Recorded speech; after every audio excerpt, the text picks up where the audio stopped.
তবে আমরা মুখে মুখে বলি যে আমরা সবাই হাদি হব, গুলির মুখে কথা কব, কিংবা আমরা সবাই হাদি হব, যুগে যুগে লড়ে যাব। আল্লাহ শহীদ হয়েছেন, আল্লাহ তাকে আপনি উসিলা করে এই বাংলাদেশের জমিনকে আধিপত্যবাদের বিরুদ্ধে আল্লাহ আপনি জিয়ে রাখেন। আল্লাহ শরীফ ওসমান বিন হাদি আমাদের অন্যতম সহযোদ্ধা ছিলেন, যিনি আধিপত্যবাদের বিরুদ্ধে লড়ে গিয়েছেন, আগ্রাসনের বিরুদ্ধে লড়ে গিয়েছেন।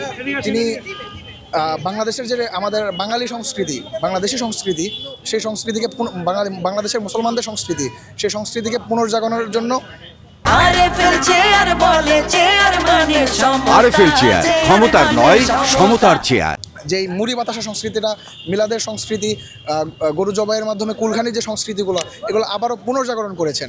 তো তিনি মরে গিয়ে তাকে শহীদ করা হয়েছে, কিন্তু তার যেই চেতনা, আমাদের মধ্যে যেই ভারতীয় আধিপত্যবাদের বিরুদ্ধে যে শক্তি, যে স্পৃহা, সেটা আমাদেরকে জাগিয়ে রাখতে হবে। আমরা মুখে মুখে বলি যে আমরা সবাই হাদি হব, গুলির মুখে কথা কব, কিংবা আমরা সবাই হাদি হব, যুগে যুগে লড়ে যাব।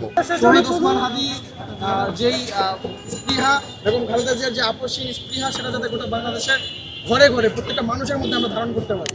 কিন্তু এটা মুখে বলার চেয়ে আমরা কাজে সেটা প্রকাশ করা, তিনি যেই কর্মকাণ্ডগুলো চালিয়ে গিয়েছিলেন সেগুলোকে জিয়ে রাখা, এটাকে আমরা আরও বেশি ইফেক্টিভ মনে করি। এবং প্রত্যেকটি পাড়া মহল্লায় বাংলাদেশের মুসলমানের যে সংস্কৃতি, আপামর মুসলমানের যে সংস্কৃতি, সেই সংস্কৃতিকে জিয়ে রাখার জন্যই আজকের এই আয়োজন। দোয়া মাহফিল পরবর্তী আমরা মুড়ি বাতাসের ব্যবস্থা করেছি। ইনশাল্লাহ অদূর ভবিষ্যতে আমরা আরও বাঙালি যে সংস্কৃতি, বাংলাদেশের মুসলমানের যে সংস্কৃতি, সাধারণ বাংলাদেশের মানুষের ধর্মীয় সম্প্রীতির যে সংস্কৃতি, সেই সংস্কৃতিকে আমরা বাস্তবায়ন করব এবং যে কোনো বিদেশি আগ্রাসন, আধিপত্যবাদের বিরুদ্ধে প্রয়োজনে আমরা জীবন দিয়ে হলেও লড়ে যাব ইনশাআল্লাহ।